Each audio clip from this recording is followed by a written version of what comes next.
남았네. 심은아, 이면, 이영애 누구 할래? 이영애. 아홉, 여덟, 일곱.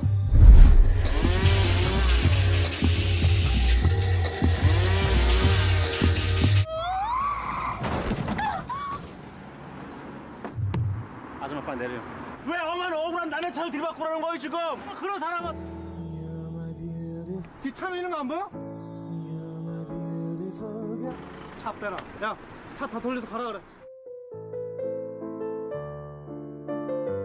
Halo semuanya, berjumpa lagi di channel Film Populer.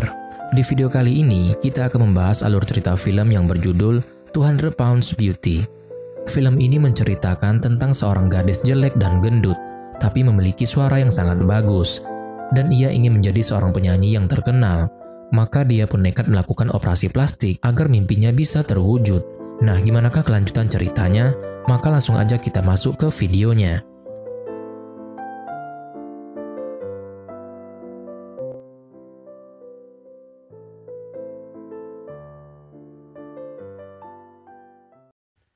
Film ini diawali dengan seorang peramal yang seolah bosan memandangi foto pria tampan yang dibawa oleh kliennya, yaitu seorang gadis gendut bernama Hana yang tak menarik. Si peramal meminta agar Hana melupakan pria idamannya. Peramal itu mengeluh karena Hana datang setiap minggu, padahal tak akan bisa mengubah nasibnya, sebab dirinya tak bisa membuat keajaiban untuk Hana. Melihat Hana yang diam sambil menunduk, peramal itu mulai kesal dan mengulangi apa yang pernah dikatakannya, bahwa Hana tak akan bisa bersama pria idamannya. Peramal itu berharap yang terbaik, tapi nyatanya Hana memang tidak berjodoh. Hana memotong dan mengulangi omongan peramal bahwa semua sudah tertulis di wajahnya. Peramal itu mengiyakan. Hana ikutan kesal dan mengatakan bahwa peramal tak mungkin tahu apa yang akan terjadi. Peramal itu pun marah dan menggebrak meja. Dia minta Hana untuk mencari tahu jawabannya sendiri. Hana hanya bisa menunduk dan peramal itu mencoba bersabar dan memberikan tulisan jimat agar kedatangan Hana tidak sia-sia. Peramal itu menulis sambil mengomeli Hana yang bahkan jarang mencuci rambutnya sehingga sangat bau, bahkan Hana sendiri enggan mencium bau rambutnya. Peramal itu meminta agar Hana memberikan kertas jimat itu pada pria yang disukainya, tapi peramal tidak bisa menjamin apapun.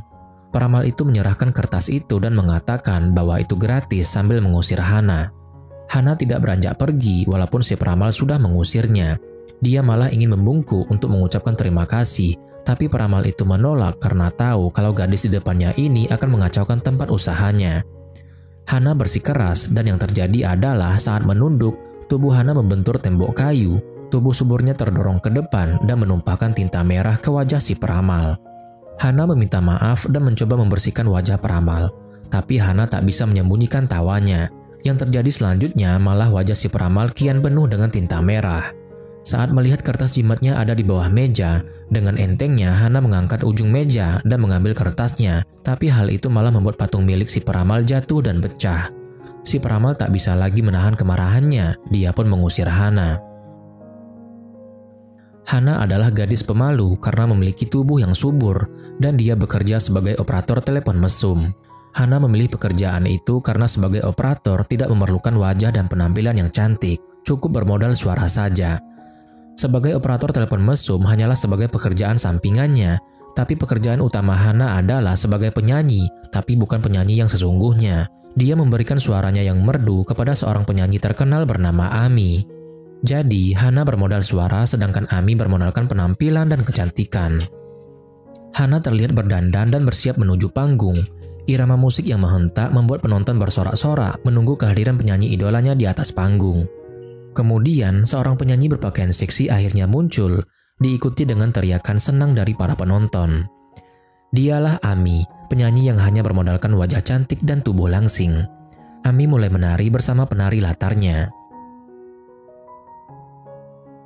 Kemudian, seorang pria tampan bernama Sang Jun sedang berada di ruang kontrol. Dia mengamati semua layar monitor dengan seksama. Sang Jun melihat Hana sudah bersiap di posisinya, panggung kecil yang berada di balik panggung utama. Begitulah di atas panggung, Ami yang cantik dan seksi bergaya di depan penggemarnya, sedangkan di balik panggung, Hana yang gendut menyumbangkan suaranya untuk melengkapi penampilan Ami. Hana menyanyi dengan semangat sambil melirik ke arah Sang Jun. Bagi Hana, Sang Jun adalah pemberi semangat bagi hidupnya, pelita hidupnya. Hana berseru dalam hati dan berharap dirinya bisa mencintai Sang Jun. Tanpa sadar, Hana menghentak-hentakkan kakinya mengikuti irama lagunya, membuat lantai pijakannya jebol dan dia pun terjatuh. Sang Jun menjadi panik melihat Hana terjatuh. Dia mulai mengambil alih kendali. Sang Jun menekan berbagai tombol dan memerintahkan Ami untuk berbalik, menyuruh para pemusik dan penyanyi latar menyanyikan bagian refnya. Sementara itu, dia mulai memanggil Hana berkali-kali. Hana dengan susah payah merangkak naik dan kembali menyanyi. Sang Jun pun lega, dan akhirnya konser itu bisa berjalan lancar hingga akhir. Konser itu bisa berjalan lancar hingga selesai. Ami terlihat kesal pada Hana yang hampir saja menghancurkan konsernya. Ami memperingatkan Hana untuk tidak melakukan hal bodoh lagi, tapi Hana beralasan kalau dia ingin menari seperti Ami supaya terlihat nyata. Ami meledek cara berpakaian Hana yang kedodoran, tapi Hana beralasan bahwa tidak ada baju yang muat untuk dirinya. Ami menyadari kehadiran Sang Jun dan buru-buru mendekatinya. Sang Jun hanya mengelus rambut Ami sekilas dan beralih ke Hana, dan langsung memeluknya sambil bertanya apakah Hana baik-baik saja. Sang Jun menyalahkan para pekerja yang membuat panggung yang buruk, tak kuat menahan beban tubuh Hana. Sang Jun tampak sangat khawatir sambil memperhatikan tubuh Hana. Hana sontak terdiam dan berbalik memeluk Sang Jun hingga nafas Sang Jun tercekat. Pemandangan itu membuat Ami kian kesal. Dia tak bisa mengerti mengapa Sang Jun lebih khawatir pada Hana daripada dirinya. Ami mendengus sambil menatap benci ke arah Hana yang tidak malu memeluk Sang Jun di depan umum.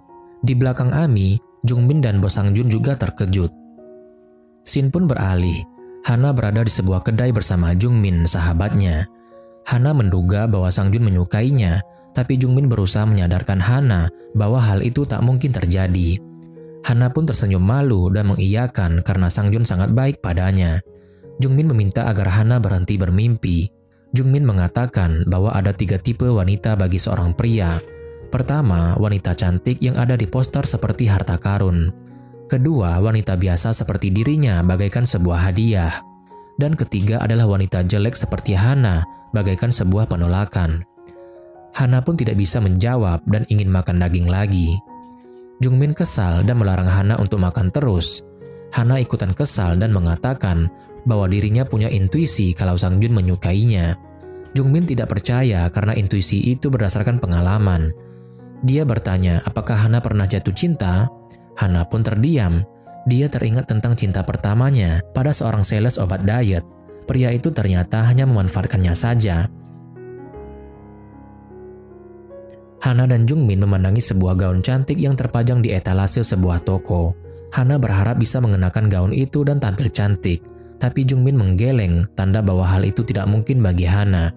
Hana dan Jungmin akhirnya pergi ke sebuah tempat untuk mentato, dan mereka memilih gambar yang sama, yaitu sebuah simbol bernama Hakuna Matata, yaitu simbol yang berasal dari Afrika dan dipercaya dapat mengabulkan permintaan. Kemudian scene beralih. Proses rekaman lagu baru Ami yang berjudul Stand By Me dimulai. Hana dan para penyanyi latar sedang take vokal dengan diawasi langsung oleh Sang Jun. Hana sangat senang walaupun terkadang Sang Jun membentaknya saat menunjukkan kesalahan dan cara memperbaiki nyanyiannya agar lebih halus dan merdu. Tanpa sengaja Sang Jun mengambil dan meminum air dari botol milik Hana.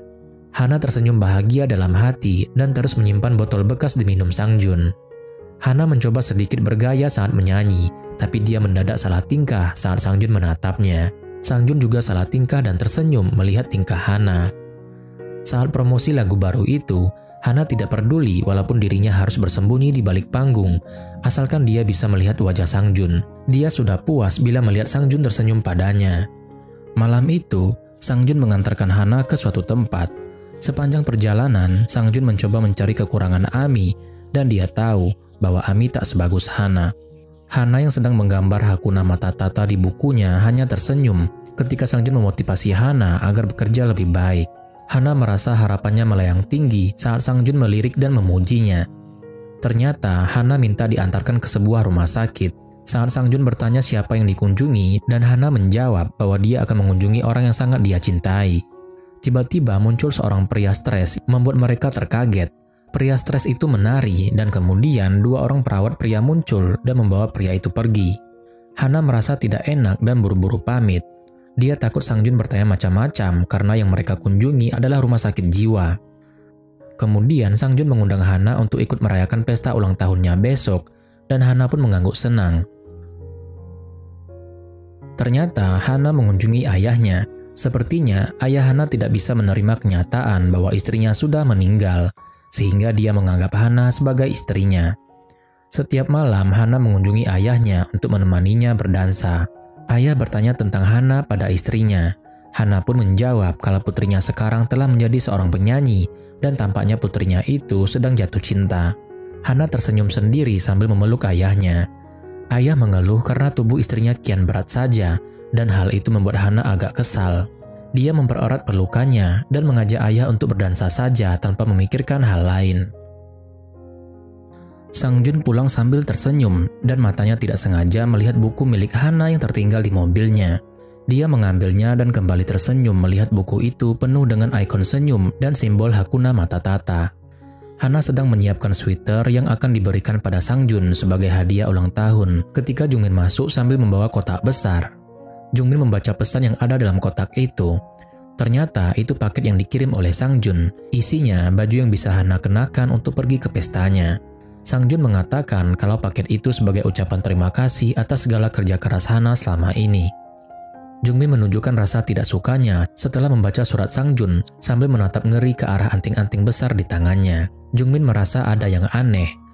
Ketika melihat Hana mencoba bajunya, Jungmin merasa tidak yakin, tapi Hana tetap ingin mengenakannya karena ingin menghormati Sang Jun. Hana dan Jungmin pergi ke klub untuk menghadiri pesta ulang tahun. Mereka agak kesulitan menembus kerumunan orang yang berdansa untuk menuju tempat yang sudah dipesan oleh Sang Jun. Jungmin memilih duduk di ujung meja, sedangkan Sang Jun meminta Hana duduk di sampingnya. Dengan susah payah, akhirnya Hana bisa duduk di samping Sang Jun dan memberikan hadiah untuknya. Bos Sang Jun meminta Hana untuk melepaskan mantelnya karena ruangan itu cukup panas. Hana menoleh ke arah Jungmin dan saat Hana melepas mantelnya, semua mata langsung terpana melihat Hana memakai baju merah yang tidak cocok dikenakannya karena gumpalan lemak bertebaran di mana-mana. Sang Jun terbatuk karena kaget dan mencoba menahan diri dengan pura-pura minum. Hana berbisik bahwa dia hanya memakai baju pemberian Sang Jun, dan hal itu membuat Sang Jun terkejut karena dia tidak merasa pernah memberikan Hana hadiah. Si bos malah menyuruh Hana lebih sering mengenakan baju itu sesering mungkin. Si bos langsung terdiam setelah mendapatkan lirikan tajam dari Sang Jun. Seorang pria masuk dan memberitahukan kalau Ami sudah datang. Sang Jun kesal dan menyuruh Ami segera masuk. Ami masuk dengan percaya diri mengenakan baju yang serupa dengan Hana, hanya saja ukurannya lebih kecil. Ami tersenyum sinis melihat Hana mengenakan baju kirimannya. Ternyata hadiah tersebut dikirimkan oleh Ami. Semua orang heran melihat baju mereka yang sama. Sang Jun menyadari ada yang tidak beres saat melihat Hana menunduk. Sang Jun menoleh dan melihat Ami yang seolah tak tahu apapun. Tapi Sang Jun tahu bahwa Ami sengaja ingin menyakiti Hana. Hana merasa malu dan ingin pergi, tapi dia beralasan bahwa dia ingin menari saat Sang Jun bertanya. Ami tidak bisa menyembunyikan senyum kemenangannya. Sang Jun mengomeli kebodohan Ami yang mengacaukan usahanya, padahal dirinya ingin kaya. Ami beralasan kalau dia kesal dengan Hana. Sang Jun menantang Ami untuk bernyanyi sendiri tanpa bantuan Hana dan tidak perlu mengganggu atau menghina Hana. Sang Jun menyindir Ami karena seharusnya mereka berterima kasih pada Hana. Ami bersikeras ingin memberi Hana pelajaran. Sang Jun pun mulai kesal. Dia minta Ami untuk mengembalikan kunci rumah dan mobil. Setelah itu, Ami boleh memberikan Hana pelajaran. Ami pun menangis dan hal itu membuat Sang Jun kian kesal karena seharusnya Hana yang menangis. Dia berbakat tapi gendut dan jelek. Sedangkan Ami, ia cantik tapi tidak berbakat. Hana ada untuk melengkapi Ami. Sang Jun mengatakan bahwa mereka hanya memanfaatkan Hana. Jadi, Ami harus bersikap baik pada Hana yang membantunya. Tanpa Hana, mereka akan tamat. Namun tanpa mereka sadari, ternyata Hana bersembunyi di toilet sebelah dan mendengarkan semua pembicaraan mereka. Hana yang patah hati diam-diam menyelinap pulang. Hana pun menjadi sedih karena ternyata Sang Jun hanya memanfaatkannya. Hana pun berniat bunuh diri. Dia pulang dan menutup semua pintu dan jendela. Hana sengaja menyalakan gas dan dia mulai berbaring. Matanya pun terpejam. Tiba-tiba telepon berbunyi. Salah satu kliennya yang berprofesi sebagai dokter bedah plastik minta dilayani telepon mesum. Hana kesal karena konsentrasinya terganggu, tapi akhirnya Hana bangun dan menerima telepon itu dan tidak jadi bunuh diri. Hana pun memutuskan pergi menemui kliennya semalam untuk curhat dan minta solusi. Dokter bedah plastik tidak percaya dengan cerita Hana. Hana ingin mengubah penampilannya dan dokter itu menjamin bahwa dirinya bisa melakukannya, tapi seolah meremehkan Hana. Dokter hanya diam saat Hana bertanya tentang biayanya. Hana menebak pasti harganya sangat mahal. Dokter berdalih bahwa dirinya seorang dokter bukan tukang kredit. Hana tetap berusaha sabar, tapi dokter itu malah memanggil asisten untuk mengusir Hana. Hana akhirnya bernyanyi dan bertanya, apakah dokter tak mengenali suaranya? Hana juga mengeluarkan kaset dan stocking berwarna coklat. Dokter terkejut dan asistennya masuk. Dokter itu malah marah dan mengomel tentang masalah lain, kemudian mengusirnya. Hal itu membuat si asisten bingung sendiri. Setelah asistennya pergi, dokter menyerah dan bertanya apa keinginan Hana. Hana hanya ingin menjadi wanita yang cantik dan sempurna. Dokter mengaku kalau dirinya melakukan hal yang gila selama melakukan telepon mesum. Hana mengulangi omongan dokter bahwa masyarakat tak akan menghargai seseorang yang melakukan operasi plastik. Tapi Hana menambahkan bahwa mereka tidak tahu bagaimana rasanya dihina. Hana ingin melakukan operasi karena ingin memperbaiki hidupnya, bukan untuk kesombongannya. Hana pun terus memohon agar dokter bersedia membantunya. Dokter bertanya, apakah Hana bisa mengingat semua hal yang pernah mereka bicarakan lewat telepon mesum, dan Hana berniat memerasnya. Hana hanya tersenyum masam dan mengaku bahwa dirinya telah mati kemarin. Hana berpendapat seharusnya dia sudah mati bunuh diri kemarin, tapi dokter malah menelponnya sehingga dokter harus membantunya. Dokter berpikir keras dan dia mencoba menghancurkan bukti rekaman itu, tapi dia langsung lemas saat melihat Hana mengeluarkan kaset rekaman yang lain.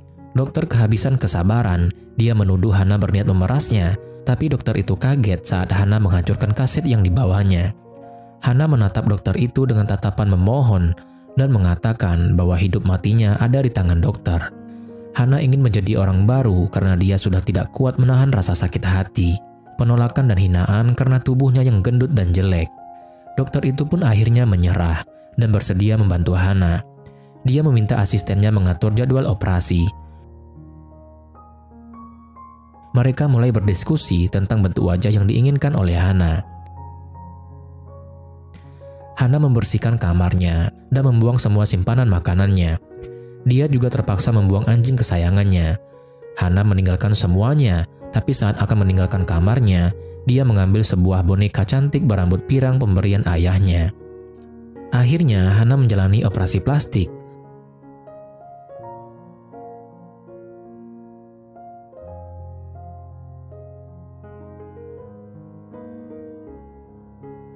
Selama di rumah sakit, Hana masih berhubungan dengan Jungmin, tapi dia merahasiakan keberadaannya pada Jungmin. Jungmin mengabarkan bahwa peluncuran album baru AMI ditunda dan semua orang pusing mencari Hana. Hana terus memantau kabar itu sambil terus berlatih keras menurunkan berat badannya.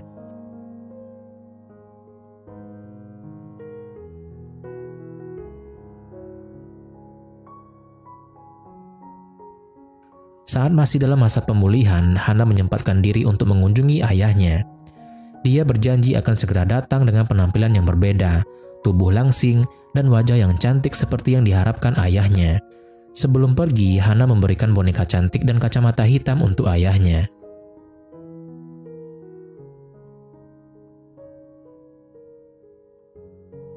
Sang Jun berusaha mencari keberadaan Hana, bahkan mendatangi tempat tinggal Hana. Sang Jun menemukan anjing putih milik Hana dan merawatnya. Sedangkan ayah Hana selalu membawa boneka pemberian putrinya kemanapun dia pergi. Tapi ayah bersikap dingin dan pergi saat Sang Jun, Ami, dan manajernya bertanya tentang keberadaan Hana. Waktu pun berlalu. Hari yang mendebarkan itu datang juga. Dokter dan para stafnya bersiap untuk membuka perban wajah Hana. Mereka semua, terutama si dokter, tersentak kagum melihat hasilnya. Hana terlihat sangat cantik dan tampak alami, bukan seperti hasil operasi plastik. Hana pun mengagumi pantulan wajahnya di cermin. Dia tidak menduga bahwa dirinya akan secantik itu. Asisten dokter memuji bahwa hasilnya menakjubkan. Dokter membalas bahwa kelemahannya adalah terlalu alami. Hana menangis dan dia memuji dirinya sendiri bahwa saat menangis pun dirinya tetap terlihat cantik. Hana berbalik dan menatap dokter sambil menangis histeris sambil membuka mulutnya. Dokter langsung menegur Hana karena tindakannya bisa membuat rahangnya patah. Hana tidak bisa berkata-kata selain memeluk erat dokternya sambil menangis haru.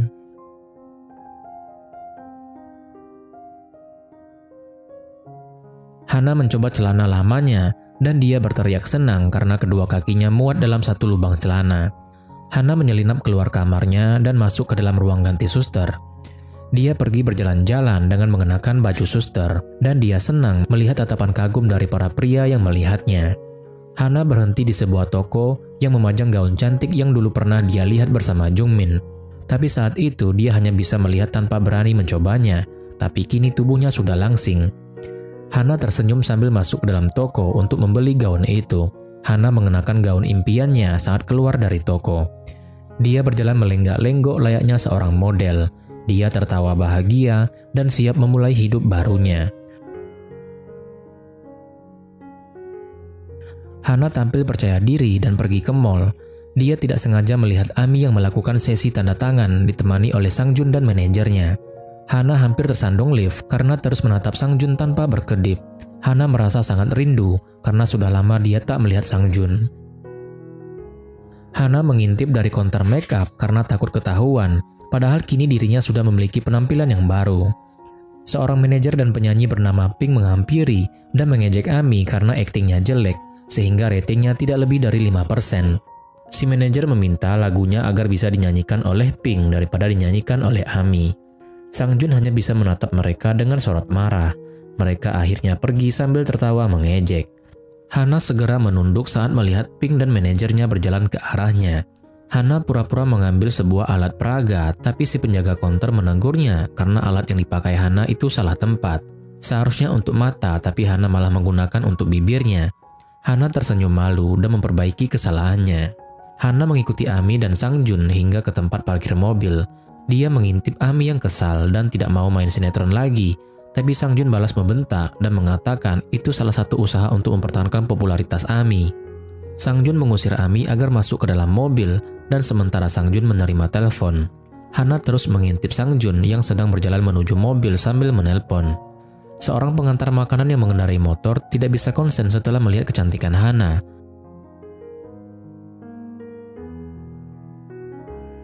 Dia jatuh menabrak palang penghalang. Suara gaduh itu membuat Hana dan Sang Jun menoleh. Hana buru-buru datang membantu sambil menangis minta maaf. Hana melepaskan topi lebarnya dan membantu membersihkan makanan yang berserakan. Pria pengantar makanan itu melepaskan helmnya dan terpana saat Hana meraba wajahnya untuk memastikan dirinya tidak terluka. Hana langsung terdiam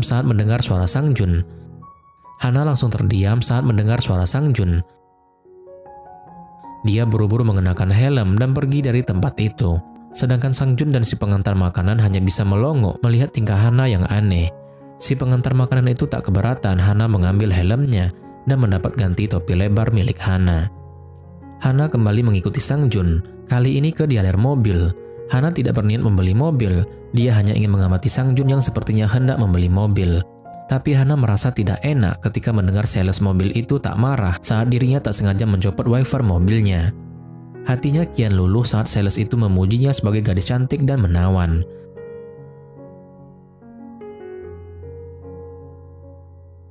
Hana tidak keberatan membeli mobil bekas berwarna merah seharga $5.000 dengan kondisi mobil yang tidak memuaskan. Hana puas saat mengendarai mobilnya. Dia tak keberatan dengan segala kekurangan mobilnya, toh harganya juga murah. Hana menyetir sambil memuji kecantikannya hingga tanpa sengaja dia menabrak taksi yang berhenti karena lampu merah. Hana ketakutan saat si sopir taksi itu marah dan memintanya keluar. Sopir itu bahkan sengaja menarik perhatian pengguna jalan lainnya dengan cara duduk di jalan sambil mengomel sendiri. Dia berharap agar mendapatkan simpati, tapi yang ada malah dia diomeli oleh salah satu pengendara mobil lainnya karena dianggap mengganggu lalu lintas. Si sopir taksi balik marah dan menantang, tapi hal itu tak digubris oleh pengendara mobil yang memilih pergi. Si sopir taksi kembali mengomel sambil duduk di jalan. Hana terpaksa keluar dari mobil, dan supir taksi terus mengomel. Hana hanya bisa menangis sambil minta maaf. Sopir taksi itu langsung terkesima dan mulai bersikap lunak padanya. Hana kian bingung saat si sopir taksi itu bertanya apakah Hana baik-baik saja.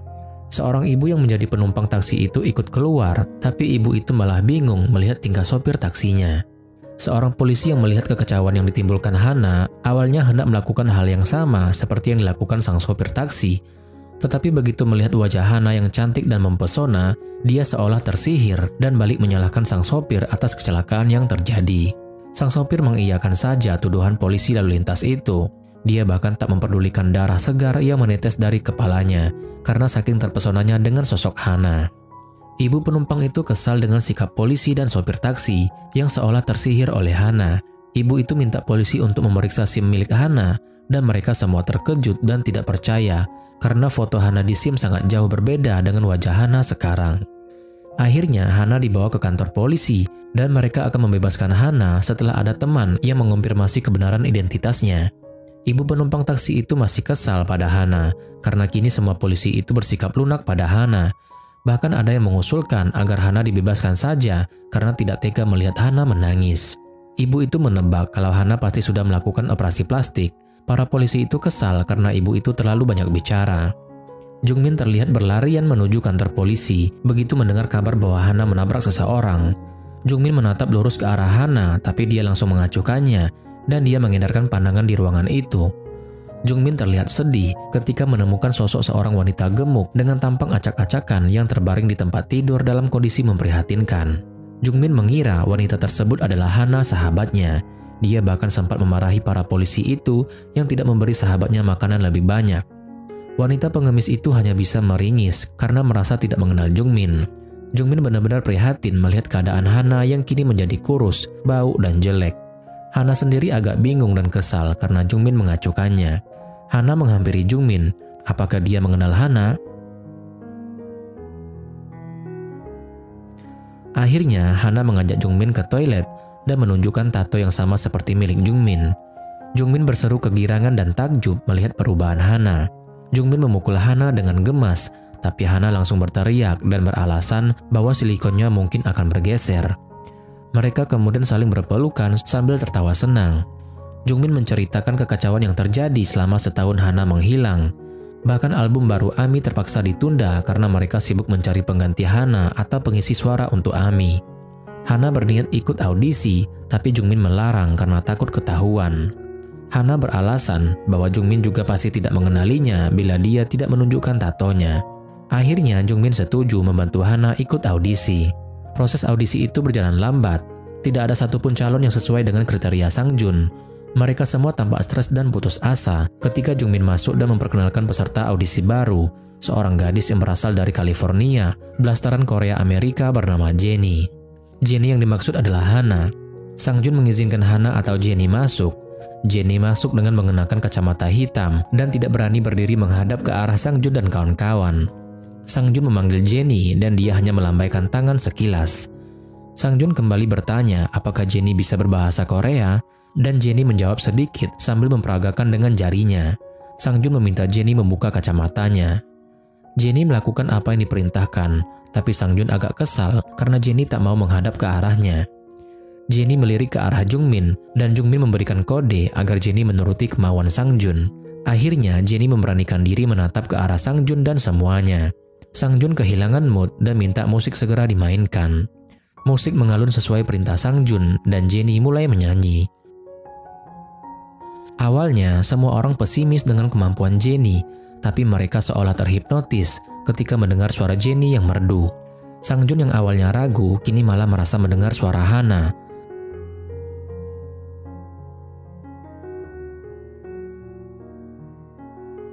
Sang Jun memegang tangan bosnya agar tak terbawa emosi mendengar Jenny menyanyi. Sang Jun berbisik pada bosnya bahwa inilah yang dinamakan artis. Bosnya setuju saja karena kehabisan kata-kata. Bos bahkan ikut menyanyi dan terbawa suasana hingga tak terasa matanya menjadi basah. Mereka bahkan masih terdiam saat musik sudah berhenti. Jenny menegur mereka dan Sang Jun menyuruh Jenny menunggu di luar. Setelah Jenny keluar, semua bersorak gembira dan AMI dengan tegas meminta agar albumnya segera dirilis. Sang Jun meminta semua keluar kecuali bosnya. Sang Jun ingin mengorbitkan Jennie sebagai seorang artis, bukan sebagai pengisi suara AMI seperti yang mereka rencanakan di awalnya. Sang Jun dan bosnya menemui Jennie. Sang Jun pura-pura marah dan kesal karena Jennie berbohong padanya. Jennie mengira Sang Jun sudah mengetahui identitasnya, sehingga dia menangis terseduh. Jungmin yang mengintip dari balik kaca ikut panik melihat Jennie menangis. Dia buru-buru masuk tanpa diundang demi membantu Jennie. Jungmin ingin menjelaskan sesuatu, tapi Sang Jun ganti mengomeli Jungmin.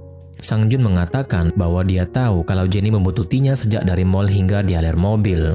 Jungmin kaget dan melirik ke arah Jennie. Sang Jun menuduh Jungmin mengatakan pada Jennie bahwa dirinya produser hebat, makanya Jennie membuntutinya. Sang Jun ganti mengomeli Jennie, kalau memang Jennie ingin menjadi penyanyi terkenal, maka pilihannya tidak salah karena dirinya adalah produser terbaik. Si bos hanya tersenyum manyun mendengar kesombongan Sang Jun. Mendengar ucapan Sang Jun, tangis Jennie seketika mereda. Jennie mengakui kalau dirinya memang ingin menjadi penyanyi. Jennie menoleh ke arah Jungmin untuk minta dukungan. Jungmin mengiyakan dan dia yakin Jennie bisa menjadi penyanyi terkenal. Jungmin menyemangati Jennie sebelum pamit keluar. Bos Sang Jun mengulurkan sapu tangan pada Jennie dan menegur Sang Jun yang membuat Jennie menangis. Si bos menatap wajah Jennie dan mengusulkan agar Jennie memperbaiki wajahnya agar matanya lebih besar dan hidungnya lebih mancung. Jennie tersentak kaget dan langsung berdiri. Dirinya beralasan takut pisau bedah dan tak mau melakukan operasi plastik. Menurutnya, operasi plastik hanya cocok bagi orang yang tidak percaya diri. Jennie penasaran. Dia kembali duduk dan bertanya pada si bos, apakah dirinya tak cukup cantik. Si bos kelabakan dan menjawab kalau Jennie cantik dan dirinya suka yang alami. Si bos minta dukungan pada Sang Jun. Sang Jun menatap tajam ke arah Jennie dan kini giliran Jennie yang kelabakan saat Sang Jun bertanya apakah dirinya benar-benar alami. Jennie pun mengiyakan. Sang Jun menatap bosnya dan berpikir sejenak sebelum minta Jennie untuk tanda tangan kontrak kerjanya. Sang Jun dan bosnya menemui ayah si bos yang merupakan direktur perusahaan rekaman itu. Si bos mencoba merayu ayahnya, tapi ayahnya malah mengatakan kalau Jennie itu aneh dan dia secara pribadi lebih menyukai AMI.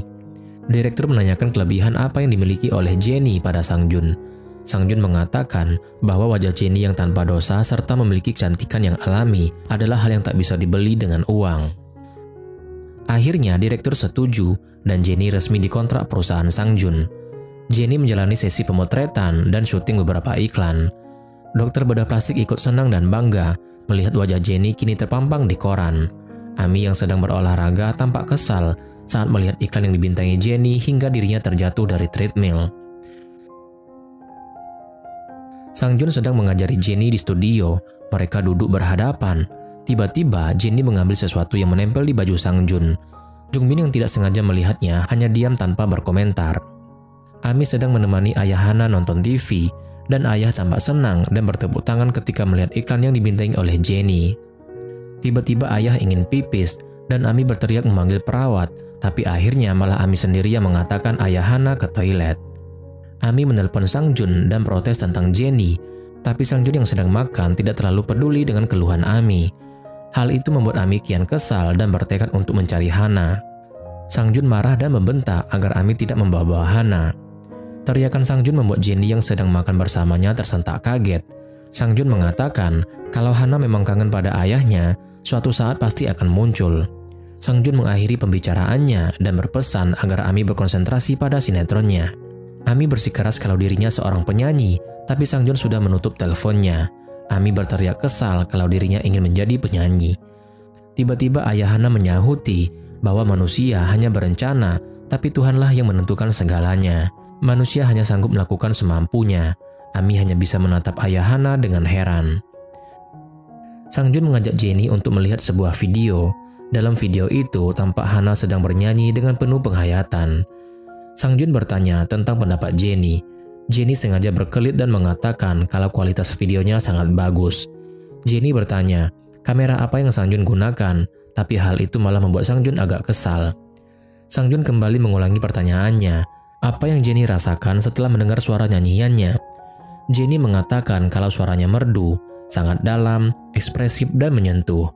Sang Jun meminta Jennie untuk bernyanyi dengan penuh penghayatan seperti yang dilakukan oleh Hana. Karena menurutnya, Jennie hanya memperhatikan penampilan saja. Mata Jennie tampak berkaca-kaca. Dia mencoba menutupinya dan beralasan kalau Hana itu jelek dan gendut. Sang Jun pasti akan malu bila bersama gadis seperti itu. kata Jenny. Sang Jun kelihatan gusar dan marah. Sang Jun tidak suka Jenny menghina Hana karena baginya Hana itu sangat istimewa. Sang Jun juga memperingatkan Jenny kalau dia bisa berada di sini karena menggantikan posisi Hana. Jenny pun terharu dan dia berusaha membantah, tapi Sang Jun malah membentak dan mengatakan bahwa Jenny tak ada apa-apanya bila dibandingkan dengan Hana. Sang Jun kaget melihat Jenny yang menangis dan tak jadi marah. Jungmin yang sedang tiduran sambil mengenakan masker langsung terbangun saat mendengar Jenny ingin mengungkapkan rahasianya pada Sang Jun. Jungmin tidak mengerti mengapa Jenny ingin jujur setelah apa yang dicapainya selama ini.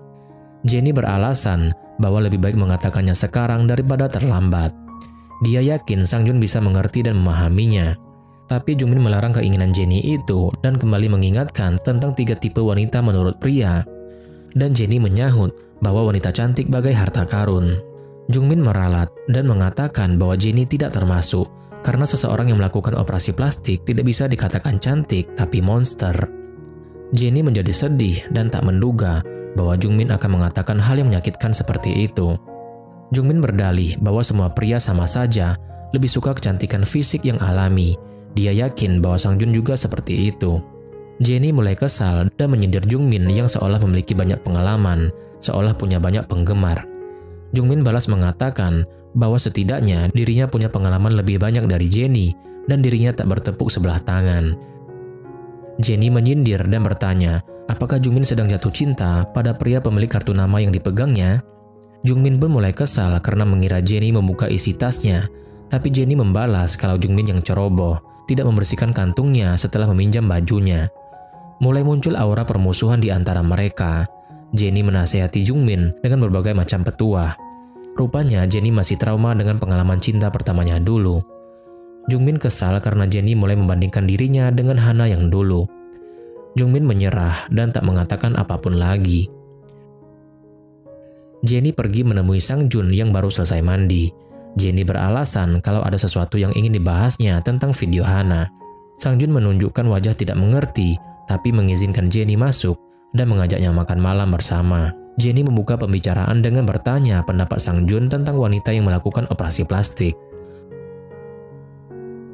Sang Jun mengulang omongan Jenny bahwa operasi plastik itu hanya berlaku bagi orang yang tidak percaya diri dan mengatakan bahwa mereka memiliki pendapat yang sama soal operasi plastik. Jenny sedih mendengar jawaban itu. Jenny mengatakan bahwa cantik itu suatu kebanggaan, tapi pria suka berbuat jahat bila melihat wanita cantik. Jenny mengibaratkan kalau kecantikan itu sama seperti kosmetik. Tapi Sang Jun malah bertanya, mengapa Jenny tidak berdandan saja supaya kelihatan cantik dan memikat pria jahat. Sang Jun mengibaratkan wanita cantik itu seperti ikan segar dan Jenny tampak kecewa dengan pendapat Sang Jun. Sang Jun mengantarkan Jenny pulang. Jenny tampak lesu menatap kaca mobil. Sang Jun merasa tidak enak dan mengatakan bahwa dia bisa mengerti pada wanita yang melakukan operasi plastik dan Jenny tersenyum mendengarnya. Tapi wajahnya langsung masam saat Sang Jun melanjutkan kata-katanya dengan mengatakan asal bukan pasangannya yang melakukan operasi plastik karena sama saja dengan penipuan. Sang Jun ingin wanita yang memiliki kecantikan alami seperti Jenny. Jenny pun tersenyum masam mendengarnya. Jenny berjalan ke rumahnya dengan langkah gontai. Dari kejauhan, Sang Jun mengucapkan selamat tinggal dan memberinya semangat. Tapi beberapa saat kemudian, Sang Jun memanggilnya dan berjalan cepat ke arahnya. Jenny mengira Sang Jun ingin minta maaf dan akan memeluknya, makanya Jenny tersenyum dan melebarkan tangannya. Tapi Sang Jun malah memintanya menyingkir. Sang Jun berjalan dengan cepat menuju sebuah mobil dan memergoki seseorang yang sedang mengabadikan keseharian Jenny. Sang Jun melihat isi rekaman dan Jenny ikutan mengintip. Sang Jun memarahi tindakan pria itu dan bertanya sejak kapan mengikuti Jenny. Pria itu hanya tersenyum sambil merokok. Sang Jun berusaha membuka topi yang menutup sebagian wajah pria itu. Pria itu menjelaskan bahwa dia tidak punya niat apapun, dia hanya menyukai Jenny. Jenny mengenali pria itu sebagai pengantar makanan waktu itu. Pria itu senang karena Jenny masih mengenalinya dan hendak mendekati Jenny, tapi Sang Jun langsung mendorong pria itu ke pagar. Sang Jun membentak pria itu dan mengatakan bahwa tindakannya ini termasuk perbuatan kriminal. Tapi pria itu hanya tertawa malu dan kembali mengatakan kalau dia hanya menyukai Jenny. Sang Jun bisa mengerti alasannya, tapi perbuatan itu sama saja dengan tidak memikirkan perasaan Jenny dengan terus menguntit dan mendokumentasikan kehidupan pribadinya. Hal itu termasuk kejahatan. Pria itu beralasan kalau semuanya hanya untuk koleksi pribadi, bukan untuk infotainment. Sang Jun tidak mau dengar dan terus memaki pria itu. Jenny tidak tahan dan mendorong tubuh Sang Jun. Dia tidak suka dengan sikap Sang Jun yang dirasa sudah kelewatan. Jenny membela pria itu dan mengatakan bahwa menyukai seseorang bukan suatu kesalahan. Semua orang pasti melakukan hal yang sama bila menyukai seseorang, tapi malu untuk mengatakannya dan hanya bisa melihat dari jauh. Sang Jun hanya diam dan menatap Jenny dengan heran. Jenny malah menyindir bahwa Sang Jun tidak pernah merasakan hal itu, tidak berani menyatakan cinta pada orang yang dicintainya. Jenny mengatakan hal itu sambil memukul dada Sang Jun dengan gemas dan menahan tangis. Pria itu menghampiri Jenny dengan tatapan takjub. Dia tidak mengira kalau Jenny bisa tahu isi hatinya. Jenny tidak melepaskan tatapan kesalnya pada Sang Jun ketika menoleh dan menyindir penggemar setianya agar menjadi pria pemberani. Jenny kemudian pergi meninggalkan mereka berdua yang masih tidak mengerti dengan sikap Jenny barusan. Keesokan harinya, Jenny tampak berada di koridor rumah sakit. Dia mengamati ayahnya yang sedang makan sendiri dari kejauhan. Jenny sudah kangen dan ingin bertemu dengan ayahnya. Senyum di wajah Jenny berubah jadi gugup setelah dia melihat Ami dan manajernya berada tidak jauh darinya. Jenny pura-pura mendorong kursi roda pria tua yang berada tak jauh dari tempatnya berdiri agar bisa pergi. Jenny membakar semua foto dirinya saat masih gendut dan bernama Hana. Dia melemparkan satu persatu foto masa lalunya sambil mengingat apa yang pernah dikatakan oleh dokternya. Dokter menyarankan, bila Jenny ingin menjadi seseorang yang baru, maka dia harus melupakan masa lalunya. Jenny harus menghapus semua ingatan dan kenangan masa lalunya. Jenny mulai menjalani latihan vokal dan Jungmin tampak tidak suka dengan perubahan sikap Jenny, tapi seorang teman mengingatkan agar Jungmin fokus latihannya. Jenny baru selesai olahraga dan dia tampak senang memandangi pantulan wajahnya di cermin. Jenny merasa dirinya tetap cantik walaupun kini sedang mandi keringat. Ketika sedang asyik minum, sama-samar Jenny mendengar suara seseorang yang sedang berlatih vokal. Dan ternyata Ami yang sedang berlatih. Ami berusaha keras tapi tetap saja suaranya terdengar parau dan tidak merdu. Jenny mencoba menghibur Ami dengan mengatakan bahwa berlatih di sauna bisa membantu. Jenny mengatakan bahwa manusia hanya bisa merencanakan, tapi Tuhan yang menentukan segalanya. Mendengar hal itu, Ami terdiam, seolah pernah mendengar hal itu. Ami kian kaget saat Jenny mengatakan bahwa ayahnya yang pernah mengatakan hal itu padanya. Ami seolah mendapat pencerahan dan dia mendapat ide untuk melakukan sesuatu. Sejak saat itu, teror mulai membayangi Jenny. Suatu ketika, Jenny baru selesai latihan dan dia keluar sambil melompat riang. Jenny heran melihat sopir dan asistennya memandangi kap mobilnya dengan wajah yang kesal. Rupanya ada seseorang yang sengaja mencoreti kap mobilnya dengan tulisan, "Kamu itu palsu." Wajah Jenny tampak pucat setelah membacanya.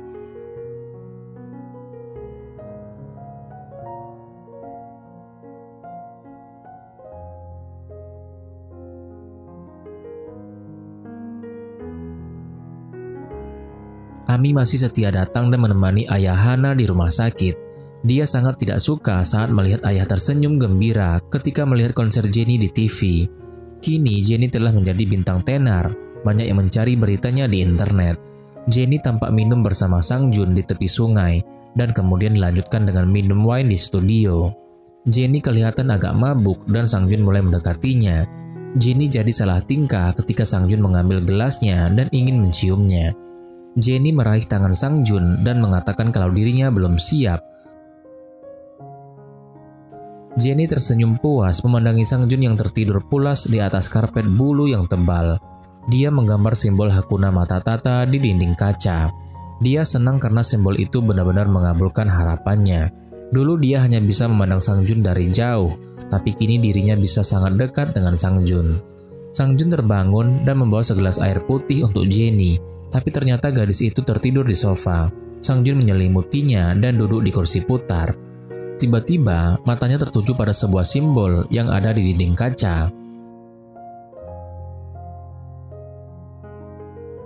Sang Jun kembali mengamati Jenny. Sang Jun seolah teringat sesuatu dan langsung menuju ruang arsip. Dia membuka file Hana dan mencari bukunya yang dulu ketinggalan di mobilnya. Ternyata itu simbol yang sama.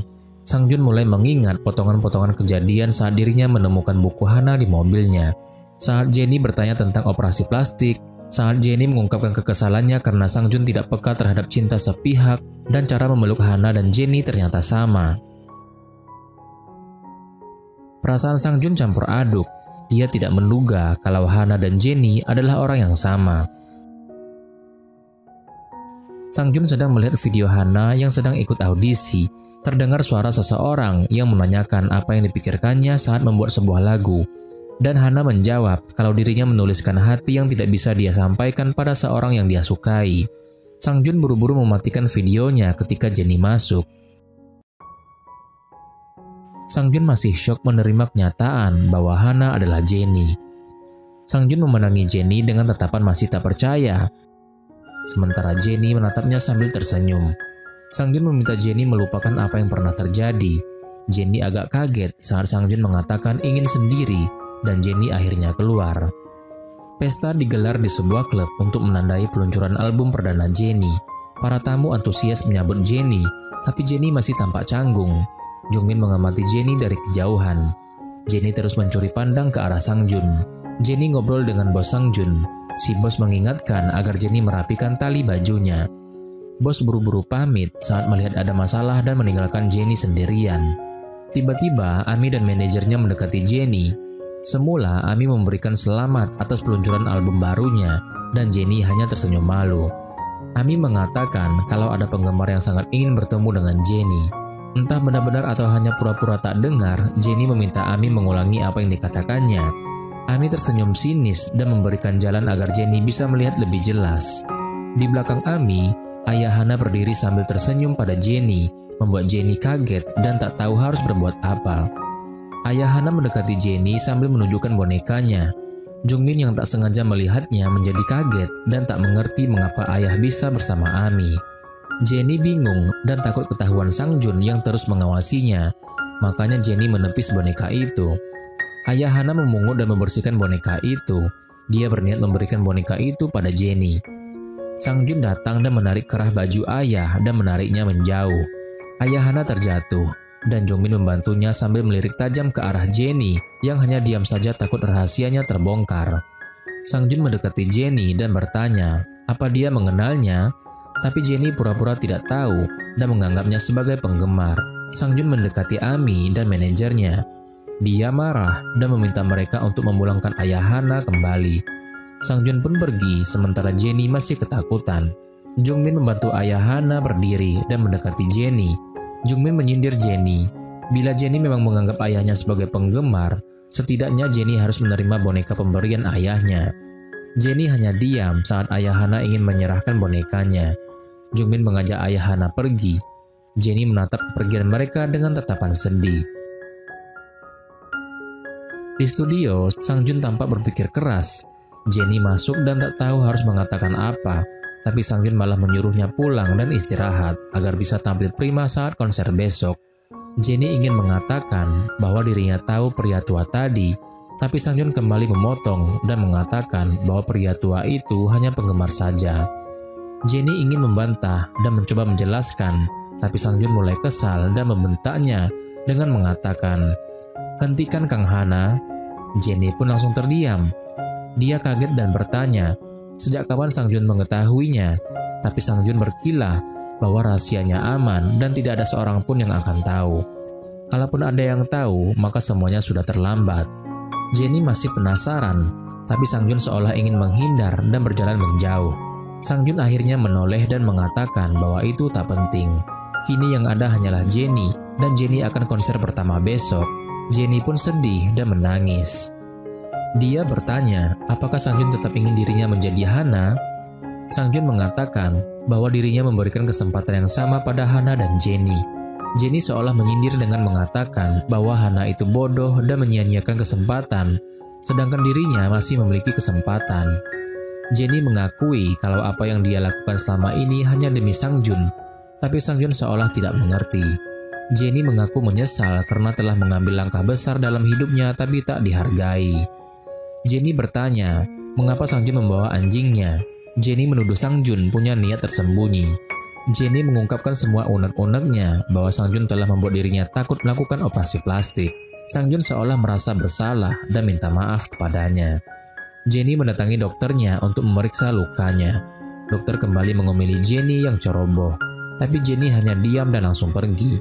Dokter minta bayarannya karena Jenny selalu minta gratisan kalau berobat. Jenny mengatakan bahwa tiket konsernya mahal, jadi dokter harus datang. Dokternya kembali mengomel, dia butuh uang bukan tiket konser, dan ternyata setelah dibuka, tiketnya itu gratis. Sang Jun mendatangi kantor bosnya dan bertanya mengapa tidak datang ke konser Jenny. Bos tampak syok dan mengatakan bahwa seseorang mengiriminya selebaran yang menyatakan bahwa Jenny adalah si gendut Hana. Sang Jun melihat selebaran yang menunjukkan foto Hana dan Jenny. Tampak para penonton konser sudah berdatangan. Sedangkan di suatu ruangan, tampak Jenny, Sang Jun, si bos dan ayahnya. Direktur tidak mau tahu konsernya harus dibatalkan, tapi Sang Jun menolaknya. Jenny bersedia membatalkannya, tapi direktur langsung menyiramkan air putih dari gelasnya ke wajah Jenny. Direktur mengomeli Sang Jun dan mengatakan bahwa tidak mudah membangun bisnisnya dan dia tidak mau semuanya hancur dalam sekejap. Diam-diam si bos menyerahkan tisu agar Jenny menyeka wajahnya. Direktur tak mau rugi dan Sang Jun hanya diam tak berkomentar, tapi telinganya jadi panas juga. Sang Jun menyindir direktur sudah tua dan tak punya nyali. Direktur pun marah dan berniat kembali menyiram wajah Sang Jun. Tapi kali ini Sang Jun lebih cepat. Dia merampas gelas itu dan memecahkannya. Darah pun bercucuran dari tangan Sang Jun, membuat ketiganya menjadi kaget. Sang Jun berdiri dengan tangan yang berlumuran darah. Dia mengambil kertas kontrak Jenny untuk menyeka lukanya. Sang Jun balas mengomel dan mengancam direktur. Perusahaan rekaman direktur bisa sukses juga berkat kerja kerasnya.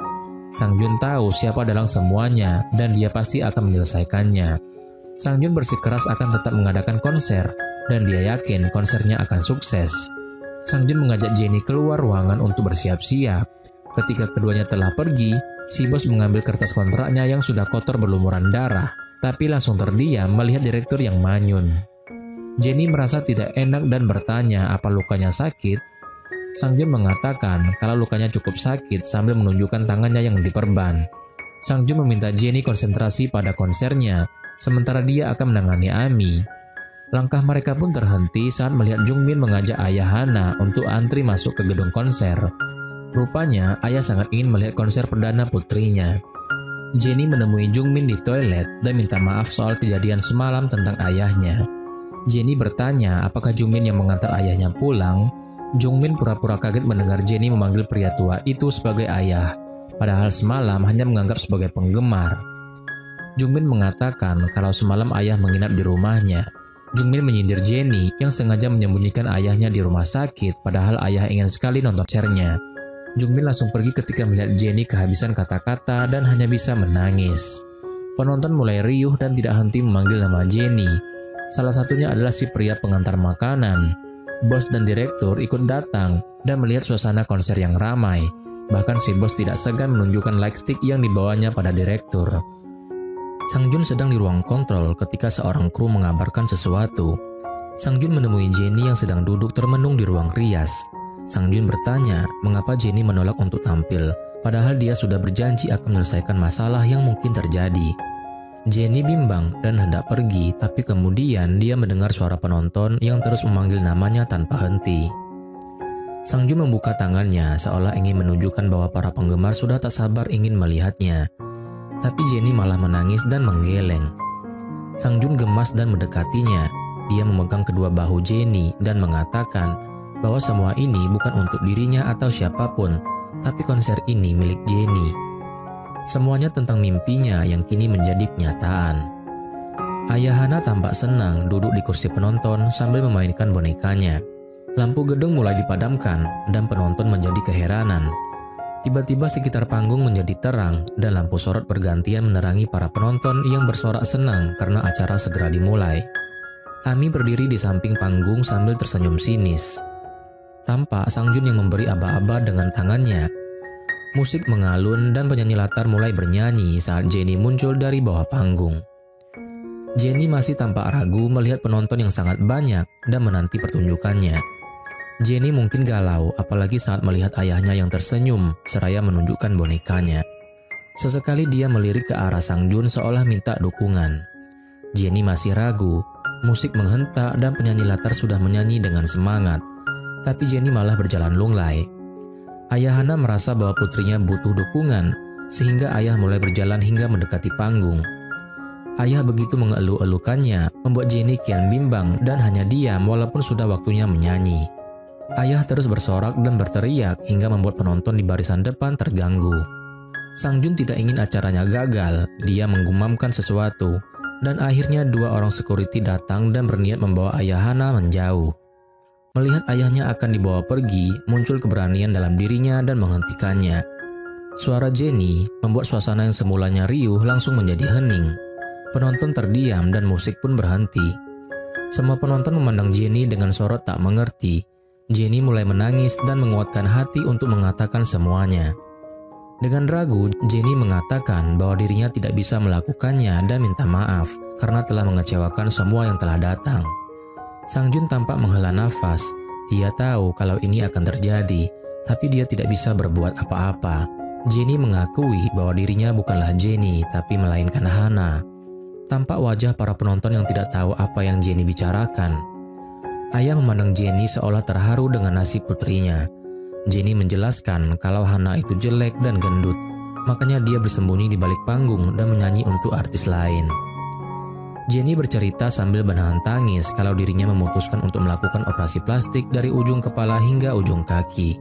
Direktur memandang putranya dengan tatapan kaget dan syok, tapi si bos malah menatap Jenny tanpa berkedip.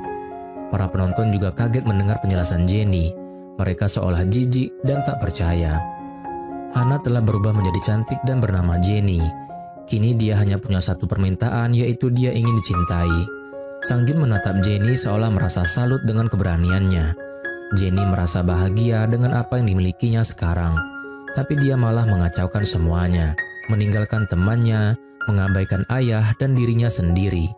Kini dia tidak tahu lagi siapa dirinya sendiri. Jungmin yang masih bersiap di ruang rias tidak kuasa menahan tangisnya. Begitu pula dengan para penonton yang sebagian besar perempuan. Mereka sangat terharu dan ikut menangis setelah mendengar pengakuan Jenny. Jenny mengakui kalau dia tidak ingat dirinya yang dulu dan dia sangat merindukan Hana. Sang Jun seolah berpikir keras untuk membantu Jenny. Dia mulai mencari rekaman Hana. Saat Jenny menangis, penonton dibuat terkejut dengan tampilan video yang ada di layar besar di belakang Jenny. Jenny terkejut mengenali suaranya sendiri dan dia berbalik. Jenny kembali menangis dan mengatakan pada penonton bahwa itulah dirinya yang sesungguhnya dahulu, yaitu Kang Hana. Penonton hanya bisa terdiam. Tampak pria pengantar makanan yang tidak kebagian tempat duduk. Ia duduk di tangga. Air mata bercucuran di pipinya. Kemudian dia spontan mengatakan, "Tidak apa-apa," berulang-ulang hingga akhirnya semua penonton kompak berteriak tidak apa-apa. Si bos tanpa sungkan ikut menangis di depan direktur, tapi kemudian jadi malu saat direkturnya hanya menatap anaknya tanpa ikut menangis.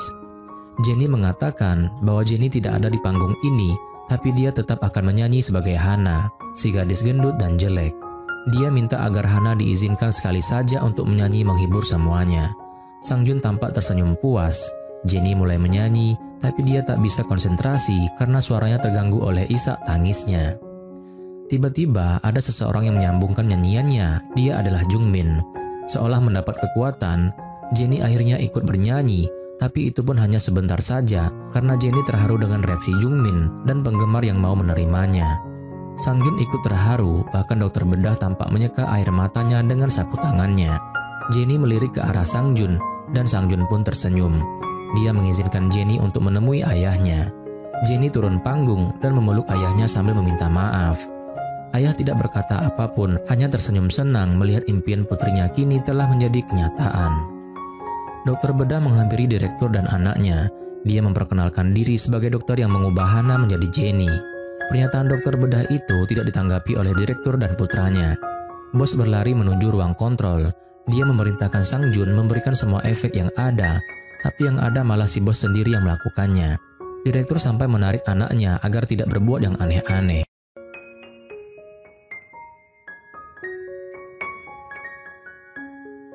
Pengakuan Jenny menjadi berita panas di koran. Semua media membahasnya. Album Jenny akhirnya ditarik dari pasaran, digantikan dengan album Hana, dan album itu malah lebih laris di pasaran. Pria pengantar makanan itu kini telah menjadi bagian dari kesuksesan Hana. Dia ikut sibuk mengatur para pegawai yang memasang poster Hana. Kini penggemar Hana terus bertambah setiap harinya, tapi ada pula yang membencinya. Seperti yang terjadi hari itu, Hana tampak sibuk menghalau para remaja yang mencoreti mobilnya. Semuanya kini berjalan seperti semula. Sang Jun melatih Hana dan tanpa ragu Hana meminum dari botol milik Sang Jun, membuat Sang Jun teringat saat dulu dia melakukan hal yang sama padanya. Hana giat berlatih bersama Jung Min dan saling bertukar senyum. Kini mereka kembali bersahabat. Hana kini juga bisa dengan leluasa bermain dengan cinta tanpa takut ketahuan karena Sang Jun membawa cinta ke studionya. Sang Jun mulai mengakui bahwa dirinya telah jatuh cinta pada Hana, entah sejak kapan. Bahkan si bos sempat menyindirnya saat mereka melihat Hana berlatih vokal. Sang Jun menatap lurus ke arah Hana dan tiba-tiba terdengar suara gemuruh penonton ketika dia menoleh ke belakang. Para penonton tampak antusias menunggu konser Hana dimulai. Hana menyanyi dengan total untuk menghibur para penggemarnya. Hana kembali pada kebiasaan lamanya, mengunjungi ayah dan berdansa bersamanya. Keduanya tampak sangat bahagia. Sementara klinik dokter bedah itu kini kian ramai seiring dengan keberhasilan Hana. Dokter itu tampak kaget saat menemui kliennya yang ingin operasi plastik total, mulai dari ujung kepala hingga ujung kaki. Dia adalah Jung Min. Dan film pun berakhir. Hikmah yang bisa kita ambil dari film ini adalah tidak ada orang yang sempurna. Ungkapan ini memang terdengar klise, tapi hal ini sering diabaikan dan dilupakan. Mencela kekurangan orang lain dan mengabaikan kekurangan diri sendiri adalah hal yang tanpa sengaja sering dilakukan, dan tanpa disadari, hal itu bisa membuat orang lain menjadi rendah diri. Setiap orang pasti memiliki kelebihan dan kekurangan, jadi mengapa harus mencela kekurangan diri sendiri dan iri dengan kelebihan orang lain? Walaupun secara fisik Hana tidak cantik, tapi Hana memiliki suara yang indah. Menurutku, film ini sangat bagus dan penuh dengan pesan moral. Inti dari film ini adalah cinta mampu mengubah segalanya, baik sikap, pemikiran, atau perilaku seseorang. Film ini hanya sebagai referensi saja ya, bahwa untuk mendapatkan sesuatu harus melalui proses panjang. Operasi plastik memang cara mudah dan cepat untuk mendapatkan kecantikan, tapi tidak semua orang menyetujuinya, karena kecantikan alami jauh lebih indah daripada yang palsu. Oke guys, sekian dulu video kita kali ini. Semoga kamu terhibur dan senang dengan cara saya menceritakannya. Sekian dan terima kasih telah menonton sampai akhir.